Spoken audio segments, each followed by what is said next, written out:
Hey bees, I'm Marie from Humblebee and Me, and today we are making these lovely red rose cold processed bars of soap. And so I've made these in honor of Robbie Burns Day, but I think they multitask pretty well for Valentine's Day as well. So I'm going to go ahead and call these bars of soap a bit of a learning experience. I learned a couple things not to do. So I was supposed to have two really nice even lines, and you can see that this one is not. And that is because the fragrance oil that I used did cause a bit of acceleration, and I did Google it ahead of time, and it said like slight acceleration. I was like, I bet I can handle that. And you can kind of see from here, not so much. So my method was to stir the fragrance in by hand, which worked really well for this one, but for this top layer I didn't stir it quite enough, so we kind of have some little like hot spots of discoloration, because that was sort of something else that the fragrance oil was noted to do, was do a little bit of discoloration. And so if you don't thoroughly distribute the fragrance, the discoloration is also not thoroughly distributed. So you can learn a few things from my whoopsie on this one.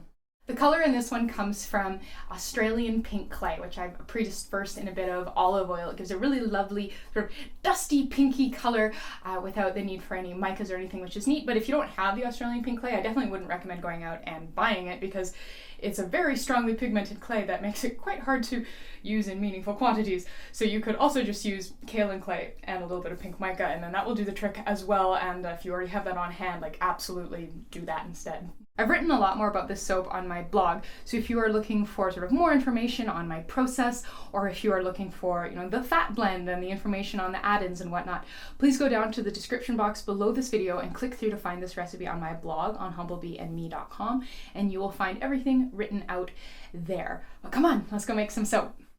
All right, so let's dive in.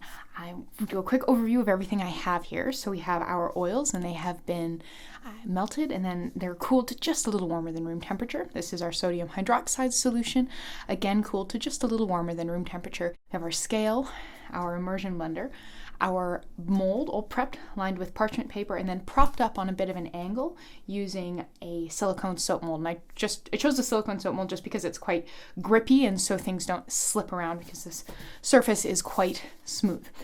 I have some Australian pink clay pre-dispersed in some extra olive oil, some white kaolin clay, and some titanium dioxide also pre-dispersed in some olive oil. I have our fragrance here. I've got a spatula in a jar for use, another spatula, and I have my notes just off to the side here. So the first thing we're going to do is we're going to blend our kaolin clay into our fats.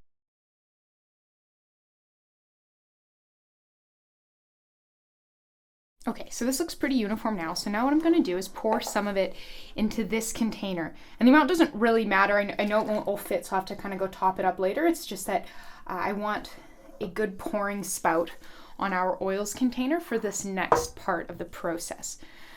So for the next part of the process, what we're going to do is we're going to weigh out 20% of our melted oils with the clay, 20% of our sodium hydroxide solution, and 20% of our fragrance. We're then going to color this a fairly deep pink using the pre-dispersed Australian pink clay, and we're going to pour it in our mold. We want this to be quite a thin trace because we want it to pour perfectly liquid, and then we're going to leave it for 10 minutes to set up.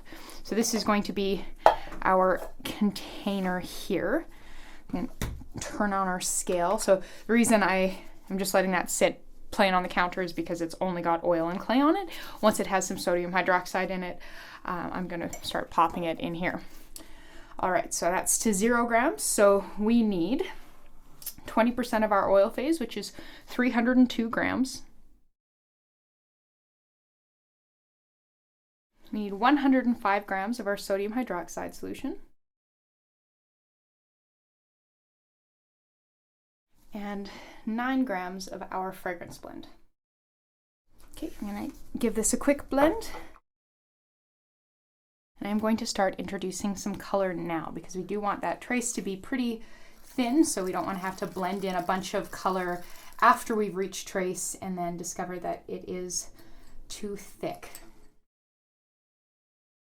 Okay, so I think the fragrance oil that I've chosen is causing a bit of acceleration here, because that is way thicker than I was expecting it to be, but okay.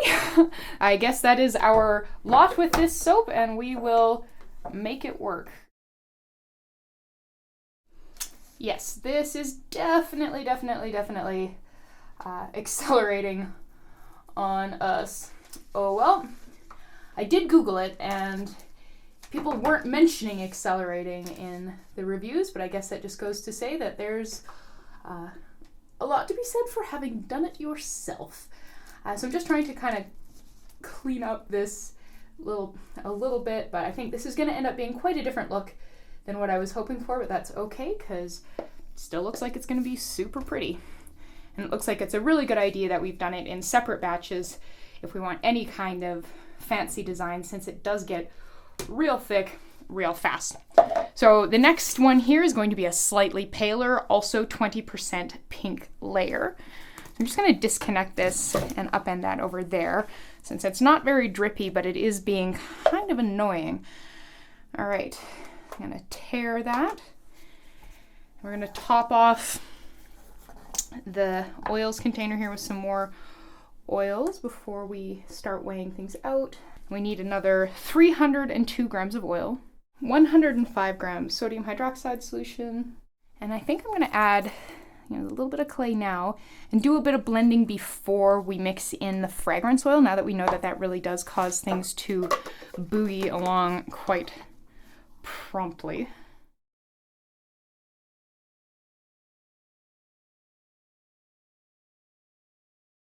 Okay, well, now we're going to add our fragrance oil, and then I think I will stir that in by hand so that we can try to keep this as loose as possible, because you can see it's a good consistency now.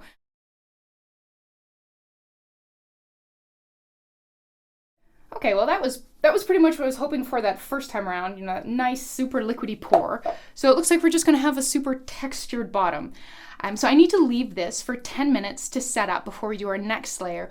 Otherwise, this layer will be too soft and the top layer will break through and we won't get a really nice dividing line. So I will see you guys in 10 minutes. All right, so it's been 10 minutes and this is set up reasonably well, so we can do the last portion, which is sort of the 60% of the batter, basically everything that's left. So I've transferred all of the oils into the pot here. We're going to add all of our lye water and some titanium dioxide, because I want it to be sort of dark pink, paler pink, and white. So we're gonna get some titanium dioxide going on in here. And then yeah, just like last time, we're gonna add our fragrance last, because we have learned it is a speedy, impish little thing.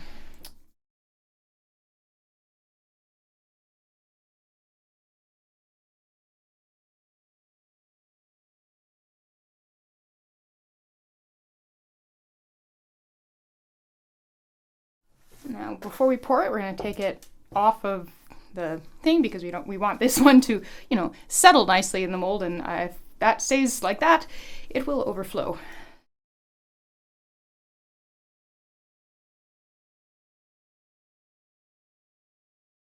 I'm going to leave that for about 10 minutes to set up so we can do something with the top. All right, so this has had a little bit of time to set up, so let's kind of see what we're working with. Okay, that's good. So I'm just kind of feeling like just giving a little bit of texture with the back of a spoon. Nothing too precise, but just something kind of luscious and swoopy, and then we'll nest some rosebuds in there and call it a day and leave it to saponify.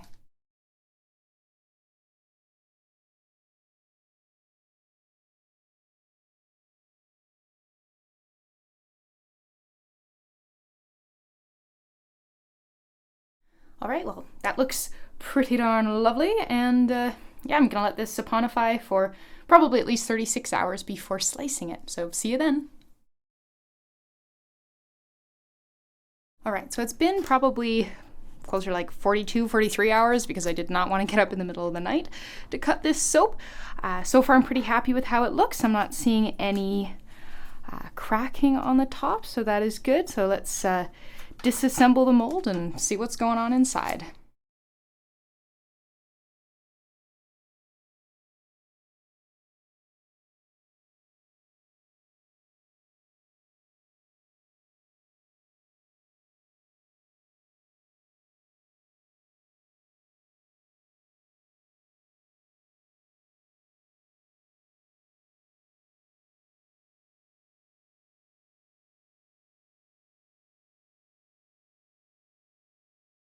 All right, so here we are. You can definitely see that this bottom pour was not quite as level as the second layer, which came out quite lovely. I can actually see the impacts of hand stirring in the fragrance. You can see the fragrance is kind of discoloring this top part a little yellow, and you can see these sort of more potent spots of yellow where the fragrance wasn't as thoroughly distributed as it probably should be. So I probably would take that into account, thinking, all right, well, if I want to use that fragrance again in the future, maybe not do a design that requires a really thin pour, because hand stirring the fragrance in does have some sort of noticeable visual effects. But I love how the top turned out. The roses look great. Love the swirls. And overall, I'm super, super happy with this soap. So yeah, thank you so much for joining me for making this Red Red Rose soap in honor of Robbie Burns Day, and it's also quite fitting for upcoming Valentine's Day as well.